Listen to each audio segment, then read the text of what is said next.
Hello, Dr. G here from naturalfoodsdiet.org.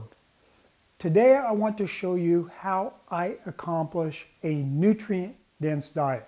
Many times I have patients and they're fatigued or they have certain degenerative diseases, so I assume that they need nutrition. We are what we eat, so if we're not vital, if we're not optimal, we probably have problems with our nutrition.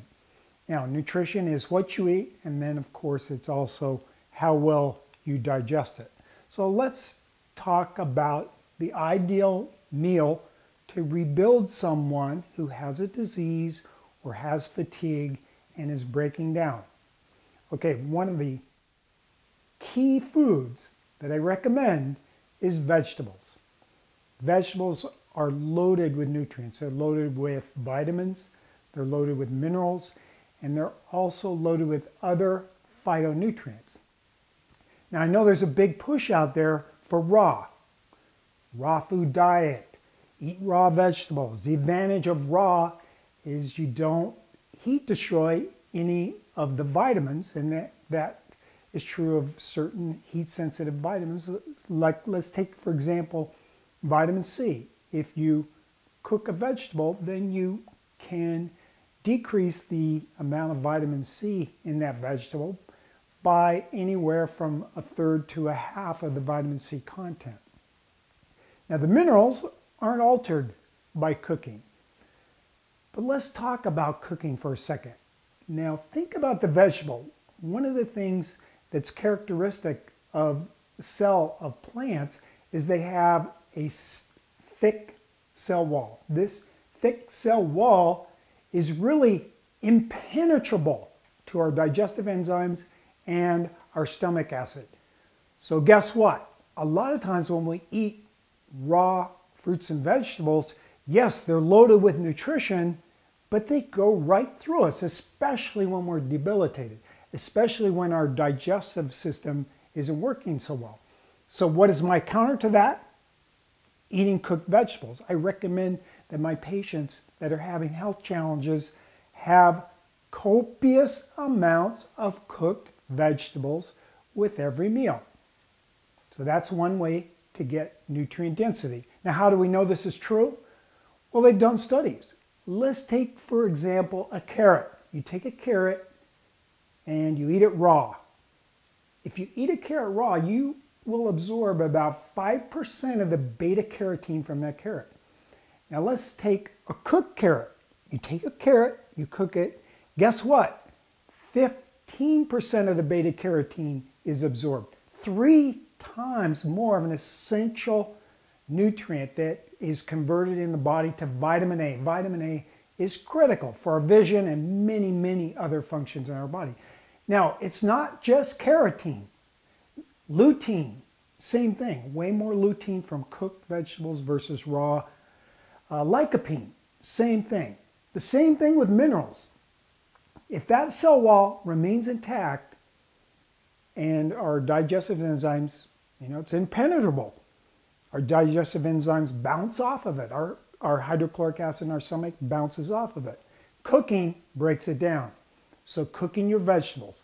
Now, the other way to get nutrient density is to eat animal foods. Now, particularly animal foods that feed on plants but are able to digest them. Now, how are they able to digest the hard cell walled plants?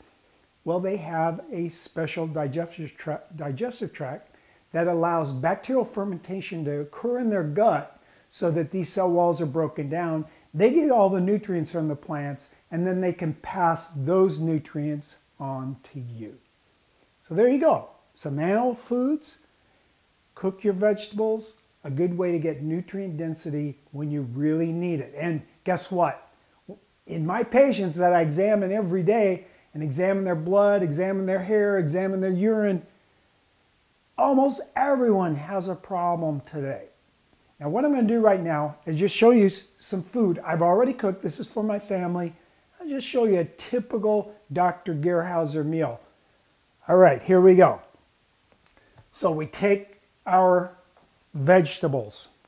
These are steamed. I put a little water in so the bottom ones are boiled, but covered it, and then they steam for at least a half an hour to break down those cell walls.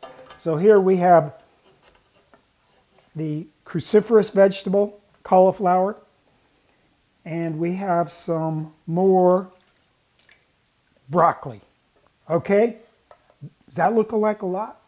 Yes, you want to eat a lot. There are no carbohydrates that are going to make you fat here, full of vitamins and minerals. This is a way to rebuild your health. This is the way to rebuild your health. Okay, what else? Where are we going to get those animal foods? Well, today we're looking, have you heard of surf and turf? Well, today we're going to do a slight alteration of surf and turf. And this is sky and turf. Remember that, sky and turf. Okay, so here we go. We put a little bit of coconut oil so that things don't stick. And what do we have here? I'll just spoon it out onto our serving platter here. We have a steak with a little round bone in it. This is a lamb steak, round steak. Why do I like lamb?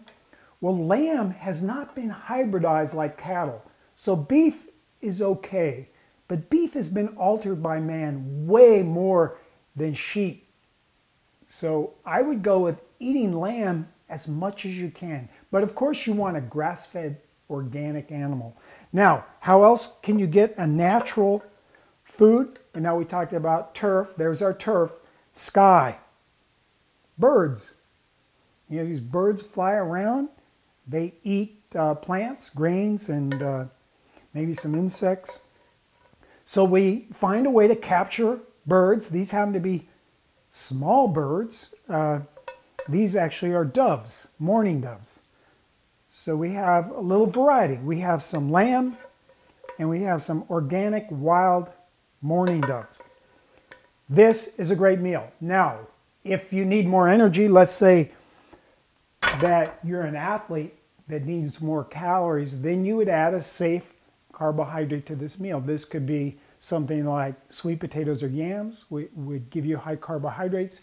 You could do a green like rice or quinoa, and you could have corn or some other. Be sure it's not genetically modified. This is a great meal to rebuild your system, or it's a great meal to keep your system humming well if it already is. This is Dr. G. Thanks so much for watching, and please subscribe to the channel.